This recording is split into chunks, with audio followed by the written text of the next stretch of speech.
Good morning, Achieve Charter School. Hey, I'm joining you again from Zoom land. Sorry about the poor video quality. Maybe with my headphones, we'll have a little bit better audio. Let's give it a try and see how that works. Let's start with the Pledge of Allegiance. Please stand to attention. Salute. Pledge. I pledge allegiance to the flag of the United States of America and to the republic for which it stands, one nation, under God, indivisible, with liberty and justice for all. So we've been talking the last few days. Oh, go ahead and have a seat. Get settled, and then I'll start talking. So we've been talking the last couple of days about how to use this resource within Summit to work on test anxiety, right? And you checked out that video yesterday to kind of showed how this worked and what's happening in your body, right? So now the big question is, what do we do? What do we do about this? Well, the cool thing is this resource has some great ideas, and I want to show you that. 3 awesome ideas that you can do to combat this test anxiety. Let me screen share it up here for you so you can see what I'm looking at. Okay, so underneath that Conquering Test Anxiety resource, remember I got here by going to resources and then learning strategies, and then all the way down at the bottom is Conquer Test Anxiety. So we checked out the video yesterday. We looked at some of these other things. Excuse me. Today we're going to talk about this tab right here, how it works. So this is like the part where you can find the strategies. Like, what do I do about this? I love this top one right here. Check it out. You want to have less anxiety and less worry during your test.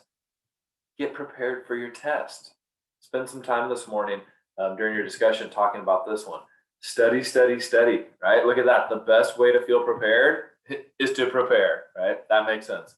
Okay, so study, make sure you're ready for your test. There's some tips in there. We scroll down. Tip number 2, try to find some ways to relax.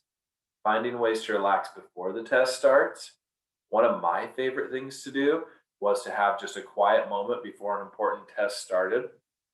But I would also do that throughout the test. Like when I started to feel overwhelmed or tired or like my focus was lagging, and I would actually just close my eyes and do some breathing.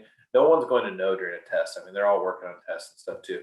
Interesting, a couple of these things are things you do that are not during the test. This is to prepare yourself to be relaxed for the test, making sure you're getting exercise, right? Go for a little walk before your test. Go out and play before your test, right? How about this one? Feed your body. This one's so important. More important to some of us than others, but super important to all of us. This is the part about getting a good night's sleep, eating healthy. If your body is ready for the test, you'll be more relaxed and do better. Look, there's a little brain doing yoga right there. And then number 3, this one's huge. This one's all about changing your mindset. I love some of the tips here. The first one that says sit down and make a list of all the things you're worried about for the test. That's a great one, because after you make that list, especially think about this.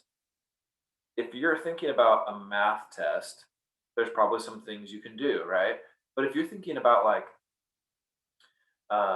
passing a PFA and a content assessment, sit down and make that list about everything you're worried about. If some of them are that you're not prepared, get prepared before you take the test. You can actually do things about some of this. So we've got this fake confidence, which is that fake it till you feel it thing. I'm not going to read everything on here because what I'm going to ask you to do is talk about these 3 things during your discussion this morning. So take a look at that. Teachers, you can throw that up on the screen. And what I want you guys to do is take a little bit of time this morning and talk about which of those 3 things do you think is something that you want to try? What do you want to practice? Do you want to practice like being more prepared for the test, or maybe some relaxation strategies before or during the test, or that last one about changing your mindset? Now, the cool thing is we dig a little bit deeper this week. I know we're 1 day shy of morning assembly because I messed up Monday's video.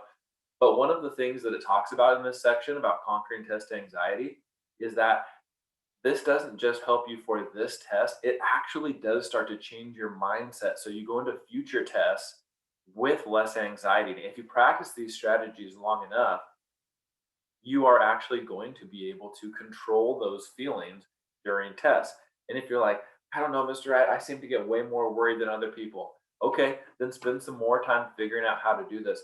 But even the oldest of you that are listening to this are in 8th grade, and you have years and years of tests that you're going to take. So learning how to control that test anxiety and making sure that you can perform at your best is going to be super valuable. So once again, throw that sheet back up on the screen and let's have a conversation. Which of those three big headings is something that you want to spend some time working on in the near future? Have a great day, Achieve.